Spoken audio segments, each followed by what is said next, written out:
Baik, Bapak Ibu dirahmati Allah Subhanahu wa taala. Allah Subhanahu wa taala ini yang pertama tentang Allah memberikan kepada nabinya di masa-masa sulit surat ini. Berarti ini surat memberikan jawaban terhadap kesulitan yang sedang menimpa Rasulnya, sekaligus kalau orang sedih berarti dihibur. Karenanya kalau ada orang sedih, bahkan Nabi Muhammad pun perlu hiburan. Dan ternyata untuk lihat hiburan paling efektif itu ternyata sejarah, Pak. 111 ayat isinya sejarah satu orang, Nabi Yusuf alaihissalam. Untuk apa? Menghibur nabinya. Tentu di dalamnya banyak sekali pelajaran yang nanti jadi hikmahnya.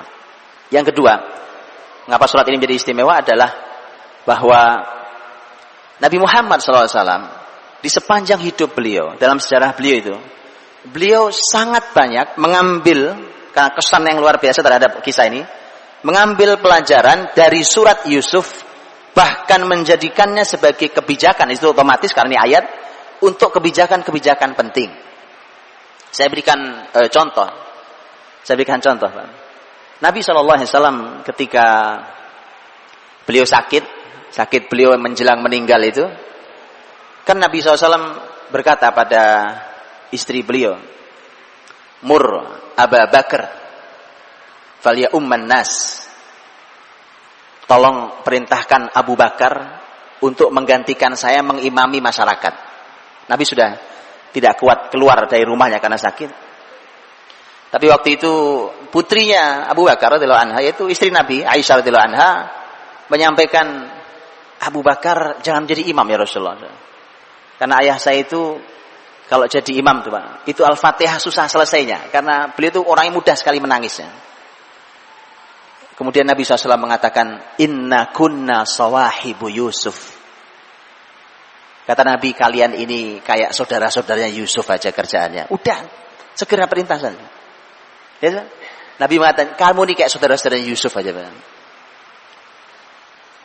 Dalam hal yang lebih penting dari itu, lebih besar daripada itu adalah ketika Rasulullah SAW diberikan anugerah Allah Subhanahu wa taala fatham mubina. Inna fatahna laka fatham mubina. Kemenangan besar Nabi SAW adalah Fathu Makkah tahun 8 Hijriah, ketika Nabi SAW berhasil membuka Mekah, membersihkan dari kemusyrikan masyarakat yang mendapat hidayah. Begitu mendapatkan hidayah, antum sudah bisa bayangkan peristiwanya, bisa digambarkan, silakan dibayangkan. Beberapa pembesar yang masih hidup, orang-orang Quraisy yang dulu menyakiti Nabi SAW, yang dulu menghina Nabi SAW, bahkan ada yang hampir berniat membunuh Nabi SAW, itu ternyata ketika Nabi sudah menguasai Mekah, terbayang oleh antum betapa gemetarannya mereka.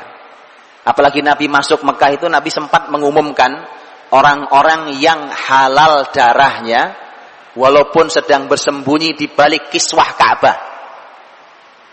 Disebutkan nama-namanya, termasuk yang dihalalkan darahnya adalah Ikrimah, putranya Abu Jahal. Itu anak sama bapak sama, satu setel itu Pak. Tapi subhanallah, Ikrimah nanti menjadi muslim yang mukmin yang sejati. Ikrimah lari Pak, lari dari Mekah karena dia takut. Yang jelas, bayangkan betapa ketakutannya para pembesar Quraisy saat itu. Orang-orang yang dulu jahatnya luar biasa. Sudah ketakutan seperti itu, mereka sudah tidak punya kekuatan melawan. Dikumpulkan di samping Ka'bah. Nabi naik ke pintu Ka'bah. Bisa dibayangkan naik pintu Ka'bah. Pintu Ka'bah Nabi naik ke atasnya, di depannya pembesar-pembesar yang kumpul sedang gemetaran.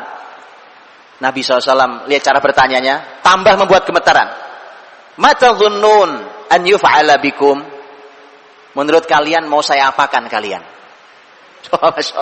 Orang sudah gemeteran digitukan, atau bayangkan itu. Itu bagus tidak buang air kecil di tempat itu Pak. Mata dhunnun an yuf'ala bikum. Akhirnya mereka ya tidak punya kalimat kecuali akhun karim, ibnu akhin karim. Engkau kan saudara kami yang baik. Kamu juga anaknya saudara kami yang baik. Orang kalah itu Pak. Itu bahasa orang kalah ya. Dulu sombongnya luar biasa. Lihat kalimat Rasul SAW. Al-yaum aqul kama qala Yusuf li akhwati. Hari ini aku mau berkata seperti Yusuf berkata pada saudara-saudaranya. Ya Pak, betapa surat Yusuf menjadi kesan yang luar biasa dalam kehidupan Nabi SAW. Ketika Nabi kan pertanyaannya, mau saya apakan kalian? Apa yang dikatakan Yusuf pada saudara-saudaranya di akhir kisah yang tadi dibacakan dengan menyentuh hati oleh ananda kita, oleh Muhammad, betapa luar biasa. Yusuf berkata, la tathriba alaikumul yaum yaghfirullahu lakum wa huwa arhamur rahimin. Hari ini kalian sudah tidak punya salah pada saya. Subhanallah. Allah ampuni kalian mudah-mudahan.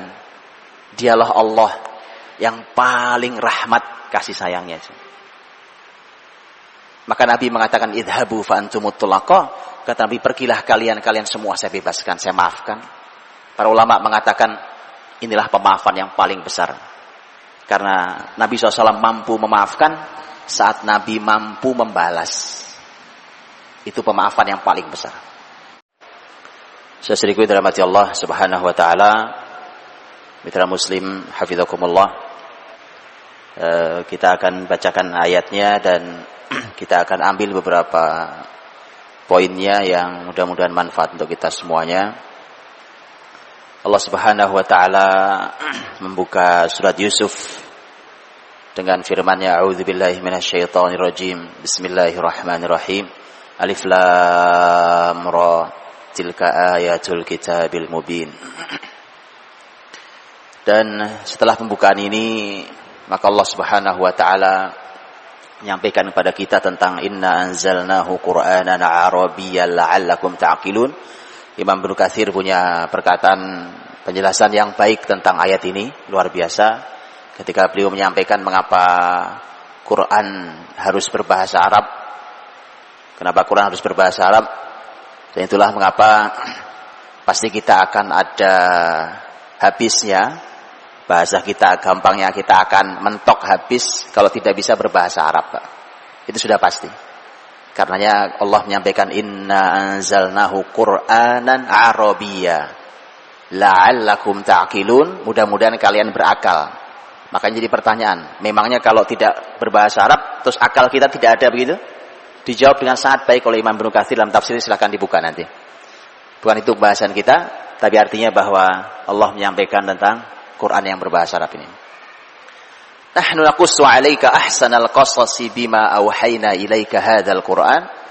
Tadi saya sudah katakan bahwa Allah menyebut Al-Qur'an ini adalah kisah-kisah pilihan, ahsanal qasas, kisah-kisah terbaik. Karena ayat ini ada dalam surat Yusuf, maka kemudian dia memberikan sebuah sentuhan yang secara sangat khusus untuk kisah dalam surat Yusuf. Ini juga saya tidak berpanjang kalam di bab ini, tetapi saya cuma ingin memberikan satu inspirasi bahwa Bapak Ibu, teman-teman yang punya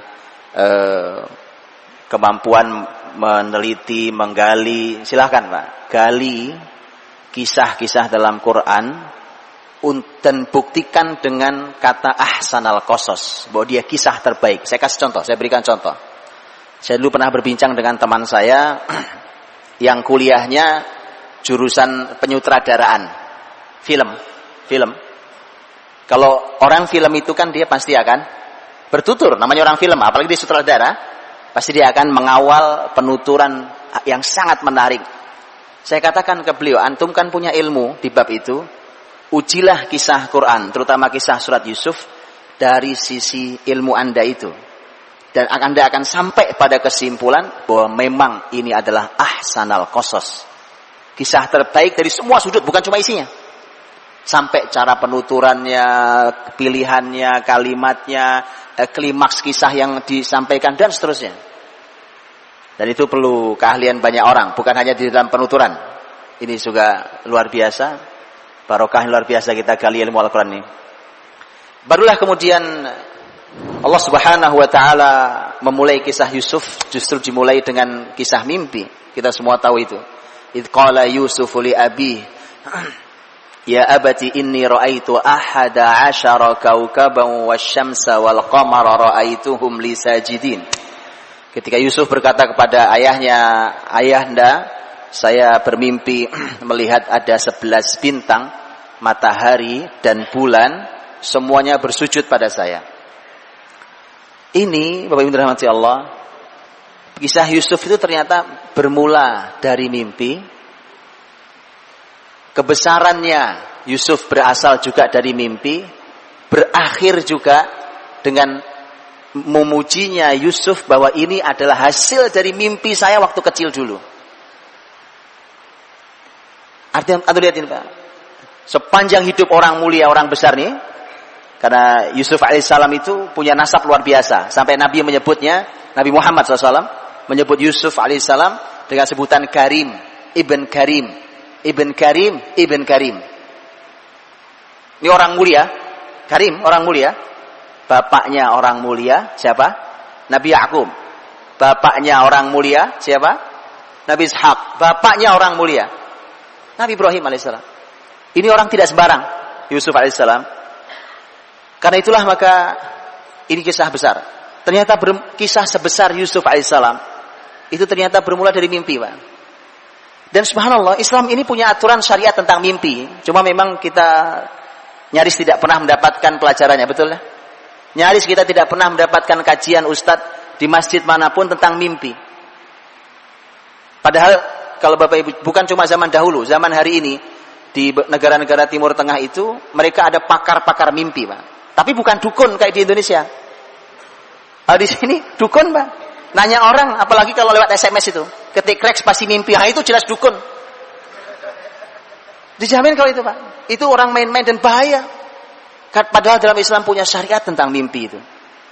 Tentu juga, Masya Allah, silakan dipelajari ya. Kita tidak cukup waktu untuk itu. Saya cuma kasih mukaddimah ringan. Mimpi itu saya cuma kasih 2 hadis Nabi SAW, Pak. Nabi SAW mengatakan, mimpi itu ada 3 jenis. Ini yang pertama, 3 jenis. Mimpi itu 3 jenis, Pak. Nanti silakan kalau mimpi nanti malam silakan ya, Pak. Dianalisa mimpinya. Ini syariat, ini syariat ini. Ini syariat. Yang pertama kata Nabi SAW, mimpi itu disebut sebagai mimpi yang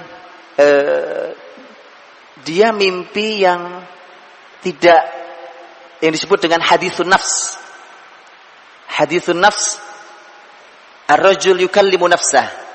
Hadithun nafs itu artinya cuma keinginan jiwa, Pak. Dengan jiwa, umpamanya begini, dari tadi siang kok Anda karena panas sekali Surabaya ini, kemudian pengen minum es, Pak. Nggak keturutan. Malam mimpi minum es, itu cuma pengen, kalau itu tuh nggak ada tawilnya. Atau Anda pengen sekali jadi pejabat, terus tiba-tiba mimpi jadi pejabat, itu nggak ada artinya juga. Karena memang Anda pengen banget itu jadi pejabat, ya. Itu hadithun nafs, cuma ungkapan jiwa orang yang terpendam, terbawa dalam mimpi. Yang kedua yang juga tidak ada artinya adalah mimpi yang menyedihkan dan menakutkan. Itu mimpi dari setan. Karena setan itu sampai anak cucu Adam tidur saja itu diganggu, Pak. Jadi mimpi itu tidak mimpi yang dari setan itu pasti menyedihkan. Jadi kalau Anda mimpi sedih, begitu bangun kok sedih, atau takut, khawatir, takut, itu dari setan, itu tidak ada artinya. Tidak ada artinya. Bahkan Nabi mengatakan lam tadurruhu syai'. Mimpi itu tidak akan membahayakan Anda sama sekali, asal ada asalnya. Asal Anda melakukan apa yang diajarkan Nabi. Mimpi itu kalau buruk Nabi memberikan panduan. Umpamanya kalau Anda terbangun malam hari karena ketakutan, karena gara-gara mimpi, maka Nabi meminta agar kita mengucap ta'awudz, a'udzubillahi minasyaitonirrajim. Kemudian kita diminta untuk meniup ke kiri 3 kali. Yanfuthu an yasarihi thalathan. Jadi meniup 3 kali. Kalau tidak cukup itu juga Nabi minta agar ganti posisi tidurnya. Tidak cukup juga kata Nabi bangun sholat 2 rakaat. Ini semua petunjuk Nabi SAW. Dan satu lagi, jangan ceritakan mimpi itu pada siapapun. Ini salahnya kita, Pak. Kalau mimpi dinaikkan statusnya. Ini fatal nih gara-gara kita tidak paham mimpi. Bahaya. Nabi sudah bilang jangan ceritakan pada siapapun mimpi buruk. Itu tidak ada artinya. Yang ketiga, ini Pak, yang ketiga nih. Yang ketiga ini mimpi yang baik. Bukan ungkapan jiwa, bukan menyedihkan dan menakutkan, mimpi yang baik. Yang ini ada artinya. Ini yang oleh Nabi disebut. Kata Nabi SAW, lam yabqa minan nubuwah illal mubasyirat. Tidak ada yang tersisa dari kenabian ini. Begitu Rasul wafat kan sudah tidak ada kenabian lagi. Tidak ada yang tersisa kecuali al-mubasyirat. Mubasyirat artinya kabar gembira, kabar gembira. Qalu wa mal mubasysyirat ya Rasulullah? Para sahabat bertanya, apa itu mubasysyirat ya Rasulullah? Apa itu kabar gembira itu? Nabi mengatakan mimpinya orang beriman. Ar-ru'ya as-salihah, mimpi yang baik. Mimpi yang baik. Itu satu. Dan yang kedua yang ingin saya sampaikan, Bapak Ibu rahmati Allah, Nabi SAW bersabda dalam hadis yang sahih, bahkan diriwayatkan dalam Sahih Bukhari Muslim. Nabi mengatakan bahwa idza iqtarabaz zaman fala yakadu ru'yal mu'min yakdzib. Kalau zaman sudah makin dekat dengan kiamat, maka mimpi orang beriman nyaris tidak pernah salah. Lihat. Kalau ada orang, masya Allah, orang beriman Bapak Ibu nih bermimpi, mimpi Anda tidak salah, Pak. Ini kalau mimpi yang baik tadi. Sayangnya di kita tidak ada yang ahli dalam bab ini. Harusnya ada yang ahli, Pak. Harusnya ada itu. Maka Bapak Ibu yang ahli Quran, ahli hadis, karena syarat untuk menjadi penakwil mimpi harus ahli Quran, ahli hadis, Pak. Kalau tidak pasti dukun. Ya, itu syaratnya memang gitu. Syaratnya harus ahli Quran. Ternyata kisah Yusuf alaihissalam juga bermula dari mimpi tidur. Mimpi tidur. Ini mimpi tidur. Inni ra'aitu ahada asyara kaukaba. Aku lihat 11 bintang, wahai ayah. Wasyams, 1 matahari, wal qamar, 1 bulan. Semua ra'aituhum li sajidin. Semua sujud di hadapan saya. Nabi Yakub alaihissalam nabi, Pak. Punya ilmu dari Allah. Dan Nabi Yakub ahli dalam ta'wil mimpi. Seperti Nabi Muhammad SAW juga beliau menawil mimpi, Pak. Maka Nabi Yakub hanya mengatakan, karena saat bermimpi ini Yusuf masih kecil. Maka ayahnya cuma mengatakan, qala ya bunayya la taqsus ru'yaka ala ikhwatika fayakidu laka kaida. Nak, jangan kau ceritakan mimpimu pada saudara-saudaramu ya. Ini pakai juga pelajaran, Pak. Mimpi yang baik itu juga tidak boleh diumbar. Mimpi yang baik boleh diceritakan, tetapi hanya kepada orang yang ahli ilmu, orang yang amanah, orang yang baik. Contohnya, Yusuf berkisah kepada sang ayah, ayahnya Nabi. Tapi ayahnya langsung membatasi, kata ayah, jangan kau ceritakan pada saudara-saudaramu ya nak. Ini menarik. Loh, kenapa tidak boleh diceritakan kalau kisahnya baik? Betul, Pak? Karena ternyata kisah itu berhubungan dengan saudara-saudaranya. Karena 11 bintang itu para ulama mengatakan adalah saudara-saudara Yusuf yang jumlahnya 11. Kemudian matahari itu adalah ayahnya dan bulan itu adalah ibunya. Bapak Ibu pernah? Ini inspirasi menarik. Bahwa laki-laki adalah matahari dan perempuan adalah rembulan. Pernah tahu? Ini ayatnya, Pak. Tahu bedanya matahari dengan rembulan, Pak? Quran bicara, saya tidak bicara tentang itu yang suka buat syair, silakan buat syair ya kan itu. Saya bicara tentang Quran, Pak. Quran menyampaikan salah satu bedanya dengan antara rembulan dan matahari adalah berbicara tentang masalah kalau cahaya rembulan Allah menyebutnya dengan nur. Kalau cahaya matahari disebutnya dhiya. Jadi sama-sama cahaya atau sinar, tapi saya tidak tahu kalau dalam bahasa Indonesia sinar sama cahaya itu sama apa tidak, artinya saya nggak paham. Tapi yang jelas dalam bahasa Arab berbeda sekali antara dhiya dan nur. Ya, Bapak itu tahu salah satu bedanya? Ada banyak pembahasannya, tapi salah satu bedanya adalah kalau cahaya matahari itu menerangi tapi pakai panas. Kalau cahaya rembulan, Pak, itu menerangi tapi tidak ada panasnya. Bapak Ibu tahu, Nabi menyebut as-salatu nur. Salat adalah cahaya, tapi menggunakan kata nur. Karena salat itu menerangi tapi nggak pakai panas, Pak. Tapi kalau kesabaran, as-sabr, kesabaran itu adalah dhiya. Kesabaran itu cahaya juga, Pak. Tapi pakai panas. Namanya orang sabar itu biasanya kena musibah itu panas, tapi dia tetap bercahaya. Alakulin, yang jelas ini pembahasan itu tentang tema matahari bulan, pembahasan juga pembahasan sendiri. Tapi yang jelas bahwa kisah tentang Yusuf dimulai dengan mimpi.